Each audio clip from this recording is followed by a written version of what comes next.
Good morning. So, I am Samara, a B-cell lymphoma survivor, and I'm driving to go see a lung doctor. Even though it's almost 3 years that March 9th will be that I'm in remission, I still have problems with other things, aka my lungs. So I was put on an antibiotic, and I do have scar tissue on my right lung. The cancer obviously was in my lung, and it hurt my lung pretty bad.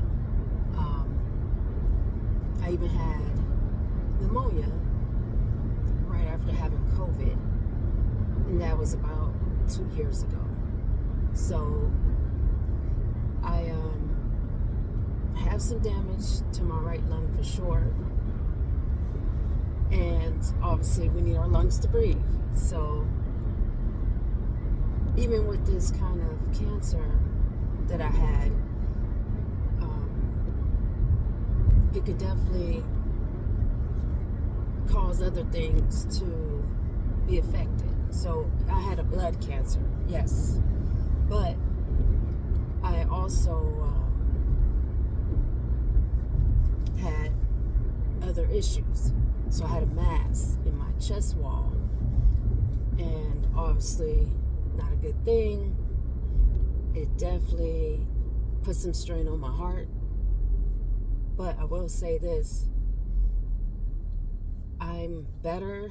I can breathe. I don't feel like I'm drowning.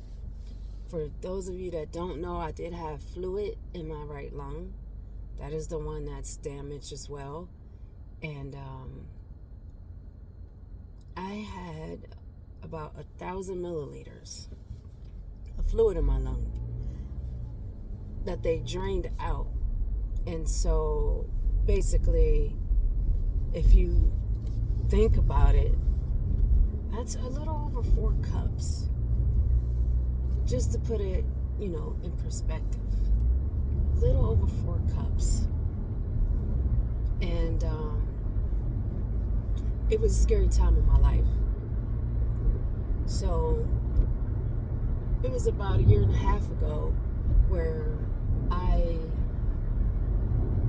just kept coughing up mucus, and I was feeling heavy, like in my lungs, in my mid body, like all in here, and feeling achy, and I was tired, and I didn't understand it at the time, but it was an infection in my lungs that it took them a while to figure it out. So I kept going to my family doctor, and then I finally asked my oncologist, which is my cancer doctor that I see, hey, can you refer me to, a lung doctor, pulmonary? So both doctors did, and I would say that one did more thorough investigation than the other. I'm not discrediting any doctor or saying, oh, don't go to them. But I am saying that I had a better response with a different group of doctors at a different institution. Nothing's ever wrong with getting a second opinion, because you learn your body, and you get better with time of understanding it a little bit more. That's if you want to, because I didn't feel right. I took myself to the hospital, and I found out that I had cancer. And I did not think for one moment that it was cancer. I'm smiling because I'm in remission. But when I say scary, and people always say I'm young, I am. But I always think about those babies that have cancer. You know, y'all seen the commercials. And it wasn't nothing passed down to me. It wasn't nothing that I did. It was just a moment where my body decided that certain cells weren't going to work properly. And I had to figure it out. I had to figure it out. So, again, I'm going to go see a doctor. Like I said, I had all this mucus built up. And for like a year and a half, I was coughing up stuff, even blood at times. I would sometimes cough and act so bad that it would be blood coming up with it. And you don't want that. Now that was scary too. And I work in the medical field. For anybody that don't know, I am a phlebotomist. So I will say, from all the blood sticking they did to me, I said, I think I could do that. And here I am sticking other folks. But yeah, it was weird, you know. So I can't be sticking nobody with a needle. And I can't keep my hands steady because I'm about to cough up some mucus. Yes, I wear a mask, but you know when you hear that certain cough, you be like, I'm about to go sit over there. Like, don't play, you know. I'm just keeping it real. I didn't like the cough. My coworkers was concerned about me. So, you know, like I said, I reached out to 2 of my doctors, and they were able to get me to see lung doctors. And yes, this one doctor found an infection deep down. You know, it wasn't a regular test where they were able to see it. They actually had to put me under and go down like a scope. It was like a scope. They had to go down into my lungs and pinch some cells, you know, and study them under the scope just to see what's going on. And sure enough, they found an infection. And you know, with any infection, your body just don't like it. You're not gonna respond and feel your best when you're sick. And because I'm already compromised with my immune system from the cancer, that infection was just trying to hang out in my lungs. Like, it's a party. You know, in my mind, I gotta go. I gotta go. And I just knew that I was not going to feel right until they figured it out. I ain't gonna lie, I was nervous. I didn't know what to expect. But I was feeling heavy and achy and like full of mucus. Like, that's not healthy. That's not normal. Nobody should have to live like that, you know? So again, all these tests was ran. They figured it out. But again, being immune compromised, you're prone to infections. And I feel like my lungs have that weak spot from the scar tissue. And when you have scar tissue, you know, it's like a balloon, right? Your lung, you put air in it. It fills up nice and big. But imagine if there was something like sand in that balloon every time you blew it up. That sand is going to take up some space in that balloon, which means no matter how deep of a breath you take or blow into the balloon, let's say, you will never get that 100% volume of air back into that balloon or your lung. So you have to be conscious of that. And me, I want to be proactive.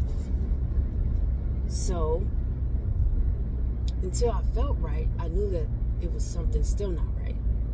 So I was put on a couple different antibiotics, but nothing actually cleaned the slate at first. They had to put me on something stronger, higher dosage. And it's like, whoa, I know with any medication, the more you're on it, you can become kind of like immune to it. Your body won't respond to it. Like, oh, we done with that dosage. We're not going to be able to use this dosage. It's a wrap for that one. We're going to have to up it because my body will be used to it. And honestly, I'm a little afraid about that because if my body starts fighting these antibiotics, like, then what? What can you give me to help me the next time I have an infection? So I always try to be mindful about that. And unless it's really bad, I don't call the doctor. But I have gotten better with knowing my limits. I'm even trying to limit certain things that I eat. When you think about it, your body gets inflamed. So that mucus is like, it's extra fluid. It's stuff that don't belong. And it's like you're swollen. Your body's swollen. And that's not good either. So the foods that I've noticed anytime that I drink or eat kind of make me feel like I have this mucus, like, oh, I need to spit, like right after. And I'm not telling you what to do. Disclaimer, I'm not telling you what to do. I'm not telling you how to do. Ask your doctors, talk to them. If you're going through treatment or if you've been through treatment, hey, can I talk to a dietitian? Dietitian can possibly maybe guide you or teach you about certain foods that would cause you to feel like that. So for me, it's dairy. If I have a bowl of cereal, I immediately feel like I want to spit, and that's gross. But that's my body trying to get rid of something that it don't like. See, it's like little cues like that we don't think about. But you gotta really listen to your body. Your body will tell you, like, yeah, milk is cool, but we don't really like it like that. And not just for me. I'm not telling you what to do again. Talk to your doctors. If you feel like you're not being heard, make them hear you. Make them. Call the office. Tell them what's going on. They'll schedule you in. They might get tired of you. Oh well. Do you want to feel good? Or do you want to feel like there's no tomorrow? I want to live. I have a young child. A daughter, she's 5, and I want to be there for her, like, I think about her, I just smile, like, So much has happened, since she was born. She was about a year and like 3 months when I found out I was sick. I already apologized to her a couple times because I said, baby, some of your early pictures, mommy ain't gonna have no hair in. When she get all older and want a boyfriend maybe one day and want to bring him over and, oh, look at the pictures. Oh, your mom bald headed? Yeah, she was sick. And I'm definitely gonna let my daughter know as she get older, like, yes, this is why mommy didn't have no hair. Medicine took it. But me losing my hair is just a side effect. As you all can tell, came back. This is actually, I lost my hair twice, and it came back twice, but I just chopped it off. So today is January 30th of 2024, and I cut it like right after Christmas of 23. So, yeah. I've actually gotten 2 haircuts since then. But I'm letting it grow back. I'm starting a little journey on that, so check it out if you like. Appreciate you guys. I will have a follow-up video for this, and basically telling you guys about my report. So again, they gave me some antibiotics. It did help me. I just feel like it's still something in there, and now I'm actually going, the doctor's going to lay eyes on me and make sure I'm okay, listen to my lungs. If it's further testing that needs to be done, I'm pretty sure he'll order it. But thanks for listening.